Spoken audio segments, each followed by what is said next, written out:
الحمد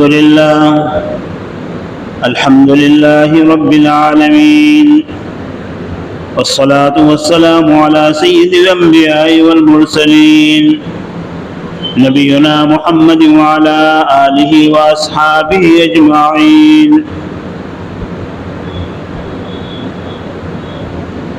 نبی کریم صلی اللہ علیہ وسلم نے 1400 سال پہلے اپنی امت کو جن جن حالات سے باخبر کیا ہے اور خبردار کیا ہے، آج جو ہے روزانہ نت نئی قسم کے حالات پیدا ہو کر بالکل ہو بہو وہی باتیں پیش آ رہی ہیں جو نبی کریم صلی اللہ علیہ وسلم بیان فرمائی ہے۔ بلکہ آپ نے تو ہر اٹھنے والے کے فتنے کا جو لیڈر ہے اس کے بھی نام لے کر بیان کیا ہے۔ سیدنا ابو ہریرہ اور حضرت حذیفہ فرماتے ہیں، ہر ایک کے نام لے لے کر، اگرچہ احادیث میں ان کے نام تو مذکور نہیں ہے لیکن جو ہے یہ بیان فرمایا ہے۔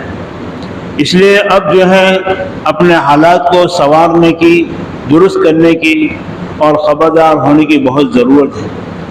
آج ہم غفلت میں ایسے پڑے ہوئے ہیں کہ ہمیں اپنی آخرت، قیامت کے حالات، محشر کے جو ہیں مصیبتیں وغیرہ کی طرف کوئی دھیان اور تصور بھی نہیں جاتا۔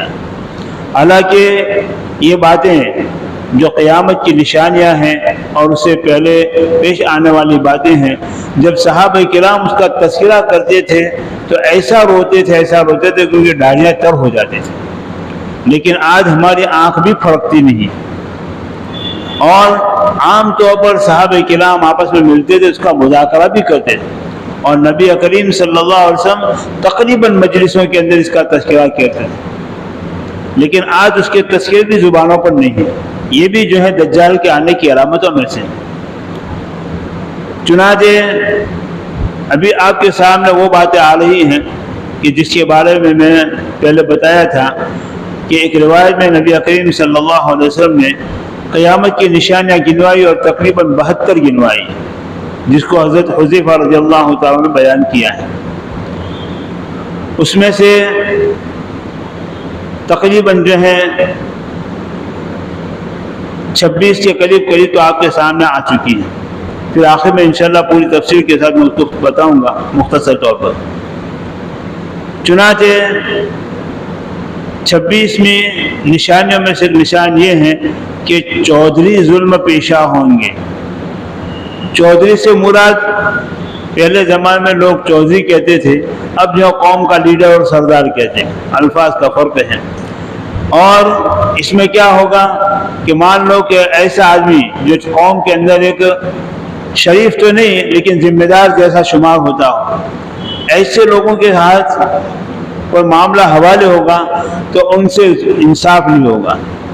چنانچہ آج بہت سے مال کے نشے میں زندگی بسر کرنے والے ایسے بھی ہیں کہ جو اپنے مال کے نشے میں غیروں کے ساتھ تعلق کر اپنی قوم اور مسلمانوں کو نقصان پہنچا دیں۔ ہر جگہ، یہاں نہیں وقت ہر جگہ ایسا ہے۔ تو یہ بہت بڑا ظلم ہے کہ اپنی قوم کو اور مسلم برادری کو اپنے دنیاوی اغراض اور سیاسی اغراض کی بنیاد کے اوپر نقصان پہنچانا۔ ایمان تو خطرے میں رہے گا لیکن ساتھ ساتھ ان کی زندگی کے گویا کہ جو ہے اطمینان اور سکون بھی خطرے میں رہے، کبھی وہ سکون سے زندگی بسر نہیں کر سکیں۔ اور ایسے لوگوں کو ہم دیکھتے بھی کہ ان کو زندگی میں سکون نہیں ہوتا ہے، چاہے تھوڑی دیر کے لیے اپنا کام نکال لیتے ہوں لیکن جو ہے وہ کام نکلتا نہیں ہے۔ اس لیے اللہ تبارک و تعالیٰ نے اگر کسی کو اپنی برادری میں یا اپنے خاندان میں ایک مقام دیا ہو، یہ بھی چودھری کے حکم میں ہے، یا کسی ملک میں یا کسی علاقے میں خاندان کے اندر ایک ذمہ دار قسم کا ہو، تو اس کو چاہیے کہ لوگوں کے معاملے میں انصاف کیا کرے۔ کسی کے اپنے مفاد کو دیکھ کر کسی کے اوپر ظلم کرنا یہ بہت بری چیز ہے۔ اسی لیے قرآن پاک میں بھی کہا گیا، یا ایھا الذین آمنوا کونوا قوامین بالقسط شہداء للہ ولو علی انفسکم، اے لوگوں انصاف کو قائم رکھو، چاہے تمہیں گواہی دینی پڑے اپنی ذات کے سوا یا اپنے ماں باپ کے خلاف یا اپنے رشتہ داروں کے خلاف، اس کی پرواہ مت کرو، لیکن جو انصاف کے ساتھ گواہی دیا کرو۔ قرآن پاک میں واضح طور پر بیان کیا گیا۔ اور پھر فرمایا قاری بدکار ہوں گے، قرآن اچھے سے اچھا پڑھنے والے ہوں گے لوگ ان کی قرأت کے اوپر سر بھی دھنیں گے، لیکن ان کے اندرونی حالات ایسے ہوں گے کہ ان کے اندر بد اخلاقی، بد کرداری اور بدکاری ہوگی۔ چنانچہ آج دیکھا جائے تو دنیا کے اندر ایسے قرآن پاک کے پڑھنے والے موجود ہیں، یہ تو قرآن پاک کا معجزہ ہے، لیکن بذات خود ایسے پڑھنے والے کہ جن کی قرأت ان کی زبان کے اوپر ہے، دلوں پر نہیں ہے، اور ان کا حال یہ ہے کہ لوگوں کے مال کے پیچھے پڑے ہوئے ہیں یا مال کی لالچ کے اندر اپنے آواز کو، اپنا قرآن کو درست کرتے ہیں تاکہ لوگوں کے سامنے ہمارے واہ واہ بھی ہو اور ساتھ ساتھ ہمیں کچھ دنیا کا مال و متاع بھی مل جائے۔ اور بد کرداری کا حال یہ ہوتا ہے کہ اندرونی طور پر جو ہے فسق و فجور ان کے اندر بھرا ہوا ہوتا ہے۔ تو آپ نے فرمایا قاری بدکار ہوں گے، بدکار ہونا یعنی قرأت اور قرآن پڑھنے والے ہوں گے، اچھا پڑھنے والے، جیسے کہ دوسری روایت میں بھی آتا ہے، جو روایت آگے آئے گی کہ جو ہے بدکار ہوں گے۔ تو معلوم ہوا کہ فقط قرآن کا اچھا پڑھ لینا کافی نہیں ہے، بلکہ قرآن پڑھنے کے ساتھ ساتھ اس کے مطابق اپنے آواز کے ساتھ ساتھ اپنے اخلاق کو بھی، اپنے اعمال و کردار کو بھی درست کرنا بہت ضروری ہے، ورنہ یہ قرآن کا پڑھنا ان کے لیے کارآمد نہیں ہوگا۔ اس لیے کہ حدیث پاک میں آتے ہیں کہ بہت سے قرآن پڑھنے والے ایسے ہیں کہ جو قرآن کو پڑھتے ہیں لیکن قرآن ان کے اوپر لعنت کرتا ہے، جیسے کہ جھوٹ بولتا ہے آدمی، فسق و فجور میں مبتلا رہتا ہے، یا اسی طریقے سے جو ہے ناانصافیاں کرتا ہے یا بد کرداری میں رہتا ہے، تو ظاہر بات ہے کہ ایسوں کے اوپر تو قرآن کی لعنت ہے، رشتہ داتا توڑتا ہے۔ تو فرمایا قاری بدکار ہوں گے۔ اور پھر 28ویں نشانی بتائی، جب لوگ بھیڑ کی کھالیں پہنیں گے، یعنی ظاہر ٹھاٹ باٹ ہوگا، اچھے سے اچھے کپڑے نظر آئیں گے، ماشاءاللہ چوغا بھی پہنا ہے، پگڑی بھی بندھی ہے، اور اچھا خاصا نیچا کرتا بھی پہنا ہے، سب کچھ ہے، اور عالیشان کپڑے پہنے، لیکن ان کے دل جو ہے مردہ ہوں گے اور ان کے دل خراب ہوں گے۔ یہی مطلب محدثین نے اس کا بیان کیا ہے۔ تو فرمایا کہ جب لوگ بھیڑ کی کھالیں پہنیں گے، یعنی مطلب بھیڑ کی کھالیں پہننے سے مراد اعلیٰ سے اعلیٰ، اس کے اس زمانے میں بھیڑ کی کھال کے جو ہے لباس بنتے تھے معمولی پتلے اور وہ بڑے خوبصورت ہوتے تھے، اور ہو سکتا ہے کہ آج بھی کسی دنیا میں کسی علاقے میں پہنے جاتے ہیں، تو ظاہری ان کا ٹھاٹ باٹ ہوگا، اچھے کپڑے میں نظر آئیں گے کہ بھائی بڑا دیندار آدمی ہے، بڑا علامہ ہے، بڑا داعی ہے، دیندار ہے، سب کچھ دیکھنے میں آئے گا، لیکن ان کے دل جو ہے جانوروں اور جو ہے بھیڑیوں جیسے ہوں گے۔ تو بھیڑ سے مراد یہ گھیٹا آپ نے جو کہتے ہیں وہ ہے، تو مطلب یہ ہے کہ عالیشان کپڑے پہنیں گے، اور ان کے دل مردار سے زیادہ بدبودار اور الوے سے زیادہ تلخ ہوں گے۔ اس وقت اللہ تعالیٰ انہیں ایسے فتنے میں ڈال دے گا جس میں یہودی ظالموں کی طرف بھٹکتے پھریں گے۔ اللہ اکبر۔ اللہ کے نبی صلی اللہ علیہ وسلم جن بات کی خبر دی ہیں، آج یہ باتیں ہو رہی ہیں۔ بہت سے ایسے لوگ ہیں کہ جو عالی شان کپڑوں میں، عالی شان جبہ قبہ میں رہتے ہیں، لیکن ان کے دل کو دیکھا جائے تو ظاہر بات ہے کہ بد کرداری سے، بدعملی سے ان کے دل بدبودار ہیں، حاکموں کی ہاں میں ہاں ملاتے ہیں، مالداروں کی ہاں میں ہاں ملاتے ہیں، اور اس کی وجہ سے ان کے دلوں میں بدبو ہوتی ہے، اور ظاہری اعتبار سے معلوم ہوتا ہے کہ بڑے علامہ ہیں، بڑے دیندار ہیں، بڑے داعی ہیں، سب کچھ معلوم ہوتا ہے، اور حقیقت میں ان کا دل اتنا بدبودار ہوتا ہے۔ اور یہ باتیں آج عام طور پر ہو رہی ہیں، بہت سی جگہ پر جو ہے سرکاری عالم ہوتے ہیں کہ جو علم ہوتا ہے اور اسی طریقے سے ظاہری دینداری بھی ہوتی ہے، اچھے چوکے وغیرہ پہنتے ہیں، پگڑی بھی باندھتے ہیں، لیکن ان کے دل جو ہے ایسے جو ہے ظالموں کے ہاں میں ملانے کی وجہ سے بدبودار ہیں، اور ان کے دل میں ذرہ برابر ایمان کا اثر نہیں۔ تو فرمایا کہ جو ہے لوگ بھیڑ کی کھالیں پہنیں گے، مطلب یہ ہے کہ اچھے سے اچھے کپڑے پہنیں گے، لیکن ان کے دل مردار سے زیادہ بدبودار اور ایلوے سے زیادہ تلخ ہوں گے۔ ایڑیا جس کو کہتے ہیں، کتنا کڑوا ہوتا ہے، ذرا دودھ میں ڈالو پورے دودھ کو کڑوا بنا دے، ذرا زبان پر رکھو پورا زبان کڑوی ہو جاتی۔ تو اس سے بھی زیادہ مطلب یہ ہے کہ ان کی زبانیں اچھی نہیں ہوگی، ان کی زبانوں کا استعمال صحیح نہیں ہوگا، زبان کے اوپر وہی لان تان، گالی گلوچ، تانے تشنی، یہ باتیں ہوگی، اور لوگوں کے دلوں کو ٹھیس پہنچانے والوں نے۔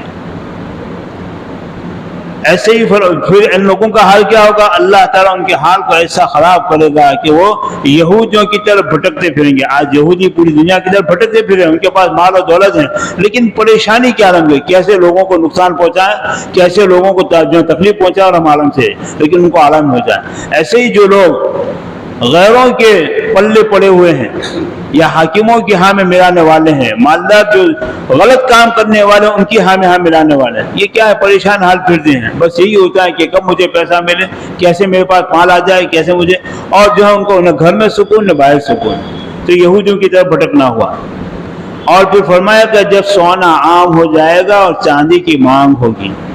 آج سونا دیکھو سعودیہ کے اندر ابہا کے علاقے میں پورا سونے کا پہاڑ معلوم ہوا ہے، ایسے ہی جو ہے ترکی کے اندر بھی بہت سارے جو علاقوں کے اندر سونا جو دریافت ہوا ہے، اور بھی بہت سے علاقوں میں بڑی بڑی جو قیمتی دھات اور سونے وغیرہ کی عام ہو رہی، تو یہ سونا عام ہو جائے گا لیکن چاندی کی مانگ ہوگی۔ آج دیکھو مارکیٹ کے اندر چاندی گم ہے، اتنی زیادہ فراوانی کے ساتھ نہیں مل رہی ہیں جتنی کہ ملنے چاہیے۔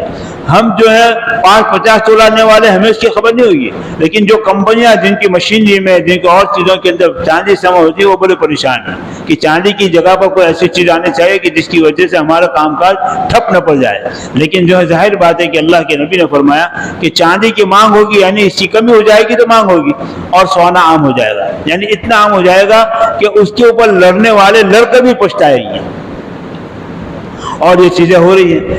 ایک طرف یہ ایک خوشی کی بات بھی ہوتی ہے کہ چلو مسلم ممالک کے حالات درست ہو جائیں گے، سونا دریافت ہوا، لیکن جن علاقوں میں یہ چیزیں ہیں وہاں پر جو ہے آج دشمن اپنا ٹھیکہ لگائے ہوئے ہیں، وہاں طاق میں بیٹھے ہوئے ہیں اور ان مسلم ممالک کے سربراہوں کو خرید کر اپنا قریب کریں، ان مالوں کے ان خزانوں کے اوپر قبضہ کرنے کی کوششیں کر رہے ہیں۔ تو اس اعتبار سے بہت بری بھی چیز ہے۔ پھر فرمایا 33ویں نمبر میں کہ گناہ زیادہ ہو جائیں گے۔ آج دیکھو نماز بھی پڑھ رہے ہیں، تسبیح تحلیات بھی کر رہے ہیں، قرآن پاک کی تلاوت کر رہے ہیں، لیکن باہر جا کر ہمارے اعمال و کردار کیا ہوتے ہیں؟ ہماری نظریں خراب، ہماری زبانیں خراب، ہمارے دل حسد اور کینہ بغض عداوت سے بھرے ہوئے، ہمارا کردار ایسا کہ ہمارے ہاتھ سے جو کوئی محفوظ نہیں، ہماری زبان سے کوئی محفوظ نہیں، ہماری ہر چیز کو کوئی محفوظ نہیں، تو یہ گناہ عام ہو رہے ہیں۔ ہمارے یوں سمجھتے ہیں کہ ہمیں ایک نماز کے اوپر کروڑوں نیکیاں مل رہی، ضرور مل رہی، لیکن اس کے ساتھ ہمارے گناہ بھی ایسے صادر ہوئے ہیں کہ ہماری نیکیاں صاف بھی ہو رہی ہیں۔ اس لیے کہ بعض گناہ ایسے ہوتے ہیں کہ جو انسان کے نیکیوں کو صاف کر دیتے ہیں، جیسے کہ دو آدمیوں کے درمیان میں، دو خاندان کے درمیان میں، دو میاں بیوی کے درمیان میں پھوٹ ڈال لینا، جھگڑا کرا دینا، یہ ایسی چیزیں آپس کا جھگڑا کہ جو دین کو موڑ دیتی ہیں، جیسے کہ اس طرح سے جو ہے بال صاف ہو جاتے ہیں، ایسے جو گناہ سے انسان کی نیکیاں بھی صاف ہو جاتی ہیں۔ یہی وجہ ہے کہ قیامت کے دن بعض لوگ ایسے آئیں گے کہ جن کے پاس پہاڑوں کے برابر نیکیاں ہوگی، پہاڑوں کے برابر، اور ڈھیر کے ڈھیر ہوں گے، لوگ تعجب کریں گے کتنا نیکیاں لے کر آئیں، لیکن حقوق والے آئیں گے، کسی کو گالی دی ہیں، کسی کے درمیان میں پھوٹ ڈالی ہیں، جھگڑے کروائے ہیں، یا اسی طریقے سے کسی کو بس زبانی کے ساتھ یا جو ہے اس کے ساتھ سلوک کیا ہے، کسی کے اوپر ہاتھ چلائے، کسی کے یعنی ہاتھ چلانے کا مارنا ہی نہیں ہے، ہر قلم سے جو کام کیا، یا اسی طریقے سے اشاروں سے کام کیا، فلاں ایسا ہے، فلاں ایسا ہے، تو یہ لوگ آئیں گے اور اپنے جو ہے گناہ اس کے اوپر ڈالیں گے اور نیکیاں لے کر چلے جائیں گے، یہاں تک کہ اس کے پاس کچھ بھی نہیں رہے گا۔ تو اس لیے یہ نہیں سمجھنا ہے کہ فلاں عمل کے اوپر اتنی کروڑ نیکیاں ملتی ہیں، فلاں عمل کے اوپر اتنی لاکھ نیکیاں، ضرور ملتی ہے، حدیث میں بشارت بھی ہے، لیکن ساتھ ساتھ ان نیکیوں کی حفاظت بھی ضروری ہے۔ آدمی اگر تندرستی چاہے اور جو یہ سمجھ میں اچھا بن جاؤں، تو اس کو جیسے دوا کر رہا ہے ایسے دوا کے ساتھ اس کو جو ہے علاج کا پرہیز بھی کرنا پڑے گا۔ اگر پرہیز نہیں کرتا ہے، آدمی کو شوگر ہے اور شوگر کی دوائی بھی کھا رہا اور ساتھ ساتھ مٹھاس کا بھی استعمال کرے، کبھی بھی اچھا نہیں ہوگا۔ آدمی کو سردی ہے اور سر کی دوا کر رہا ہے اور ٹھنڈی چیزیں کھا رہا ہے تو کبھی بھی اچھا نہیں ہوگا۔ اس لیے کہ الوقایۃ خیر من العلاج، پرہیز جو ہے وہ علاج سے بھی زیادہ اچھا ہے۔ آدمی جو ہے تو یہ گناہوں سے بچنا، یہ پرہیز ہے کس بات کے لیے؟ اپنی نیکیوں کو، اپنی عبادت کو محفوظ کرنے کے لیے۔ لیکن اللہ کے نبی صلی اللہ علیہ وسلم نے فرمایا کہ گناہ زیادہ ہو جائیں گے اور اس کی وجہ سے امن کم ہو جائے گا۔ امن کم تو کتنا ہوا ہے، تین دوست بیٹھے ہوئے ہیں، اس میں سے ایک کو جانا ہے لیکن وہ اس وجہ سے نہیں جاتا کہ میرے جانے کے بعد یہ میری باتیں کریں گے، ہوتا ہے نا؟ ایسے ہی جو ہے بہو کو ساس سے، ساس کو بہو سے امن نہیں ہے، باپ کو اپنی اولاد سے امن نہیں ہے، پڑوسی کو پڑوسی سے امن نہیں ہے، شہر والوں کو اپنے شہر کے لوگوں سے امن نہیں ہے، اور حکام کو اپنی پبلک سے امن نہیں ہے، اور پبلک کو اپنے حکام سے امن نہیں ہے۔ اتنا امن ضائع ہو چکا ہے، آج کس وقت کیا ہو جائے کہا ہی نہیں جا سکتا۔ تو حضور اکرم صلی اللہ علیہ وسلم نے فرمایا کہ امن کم ہو جائے. آج دنیا کے دولتیں جو ہے اس کے پانی کی طرح بہ رہی ہیں, سب کچھ ہو رہا ہے, لیکن انسان کو امن اور سکون نہیں ہے. اور جو دولت انسان کے دل کو سکون نہ دے وہ دولت کس کام کی؟ آدمی کماتا ہے, مال حاصل کرتا ہے, اچھا مکان بناتا ہے, کیوں بناتا ہے؟ کہ بھئی مجھے امن مل جائے, مجھے سکون مل جائے, مجھے راحت مل جائے. لیکن یہ امن کے سارے اسباب ہیں. امن جو ہے وہ ان چیزوں سے نہیں ملا کرتا جس میں ہم تلاش کرتے ہیں. اسے آپ نے فرمایا کہ امن کم ہو جائے گا اور مصائب کو آراستہ کیا جائے گا. یعنی قرآن پاک کو, آج قرآن پاک کو دیکھو, نت نئے رنگوں کے اندر, نت نئے جو ہے پرنٹنگ کے اندر جو ہے, اور اسی طرح کی بہت ہی زینت کے ساتھ شائع بھی ہو رہے ہیں, چھپ رہے ہیں. خوشی کی بات ہے کہ بھئی قرآن کے ساتھ عظمت, لیکن ساتھ ساتھ فقط قرآن کو ظاہری اعتبار سے آراستہ کرنا یہ نہیں, بلکہ قرآن کے ذریعے سے اپنے اخلاق کو, اپنی زندگی کو, اپنے دل کو آراستہ اور سنوارنا بہت ضروری ہے. آج بہت سے ملکوں میں ایسا بھی ہے کہ سونے کے غلاف کے اندر قرآن پاک کو رکھا جائے. عربوں میں بہت سی جگہ پر ایسا ہے کہ سونے کے غلاف کے اندر قرآن کو رکھا جاتا ہے, لیکن وہ طاقوں میں, دلوں میں نہیں. اور یہ آپ صلی اللہ علیہ وسلم, حالانکہ جو ہے صحابہ کرام کے زمانے میں قرآن لکھے گئے, لیکن کیسا تھا؟ معمولی واقعوں کے اندر جو ان کا قرآن مل جاتا تھا, وہ بھی ہر ایک کو نہیں ملتا تھا, لیکن دل کیسے آراستہ تھے. ان کے دل ایسے جو ہے اخلاق حسنہ سے آراستہ تھے کہ پوری دنیا کو انہوں نے امن پہنچایا. آج قرآن آراستہ ہے لیکن دل ویران ہے. تو آپ نے فرمایا کہ مساجد جو ہے قرآن کو آراستہ کیا جائے گا اور مساجد میں نقش و نگار کی جائے گی. آج جو بھی مسجد بنتی ہیں, اگر وہ 25-30 لاکھ میں بن سکتے تو کروڑ 2 کروڑ میں بنتی, اور ایسے آراستہ کیا جاتا ہے کہ جو مسجدوں میں قرآن کی آیتیں لکھی جاتی ہیں, کیا کیا اسماء حسنہ لکھا جاتا ہے, سب کچھ لکھا جائے.